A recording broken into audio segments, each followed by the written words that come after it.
નમસ્કાર, આપ જોઈ રહ્યા છો ગુજરાત ન્યૂઝ 86। વધુને વધુ સમાચાર મેળવવા માટે આપ અમારી ચેનલને લાઈક કરો, શેર કરો અને સબસ્ક્રાઇબ કરો। કાંકરેજ તાલુકાના ઉણ પ્રાથમિક શાળામાં પ્રજાસત્તાક દિનની ધામધૂમપૂર્વક ઉજવણી કરવામાં આવી। આજના રાષ્ટ્રીય કાર્યક્રમમાં સવારે પ્રભાત ફેરી બાદ ધ્વજવંદન કાર્યક્રમ ગામની વધુ ભણેલ દીકરીના હસ્તે ધ્વજ ફરકાવીને ઉજવવામાં આવ્યો હતો।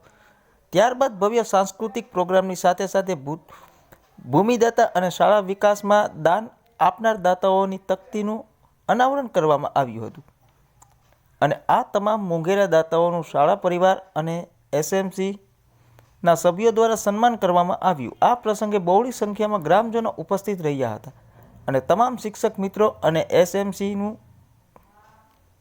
ગામના આગેવાનો દ્વારા સન્માન કરવામાં આવ્યું હતું। આ પ્રસંગે શ્રી સોનગઢ ગોગા મહારાજ ધામ ઉણના ભુવાજી શ્રી રમેશભાઈ જોશી દ્વારા તેમના કાકા સ્વ રામજીભાઈ બુરાભાઈની પુણ્યતિથિ નિમિત્તે તમામ બાળકો દાતાઓને હાજર ગ્રામજનોને ભોજન આપવામાં આવ્યું હતું। સમગ્ર કાર્યક્રમનું સફળ સંચાલન શાળાના ઉત્સાહિત શિક્ષક શ્રી સિદ્ધરાજસિંહ ઝાલાએ કર્યું હતું। આભાર વિધિ શાળાના આચાર્ય શ્રી ડી.કે. ઠાકોર સાહેબે કરી હતી।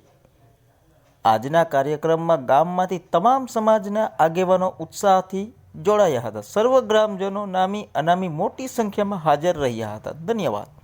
અહેવાલ ઓમપુરી ગોસ્વામી બનાસકાંઠા સાથે અલ્પેશ કાંકરેજ।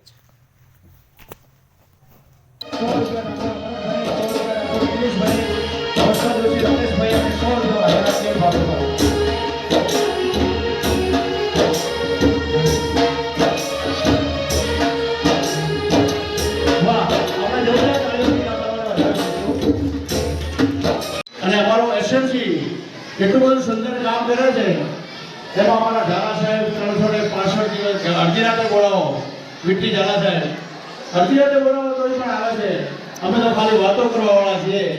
તો આવા આપણા કાર્યક્રમો કર્યા છે અને જે કાર્ય કરે છે પૈસા તો મળી રહે, લોટ જેટલા માગો એટલા મળી રહે દાતાઓ, પણ એની પાછળ જે ટાઈમ આપીને કામ કરે એમને હું ધન્યવાદ આપું છું।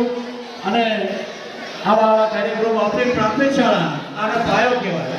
જેનો પાયો મજબૂત હોય એનું ગામ મજબૂત હોય।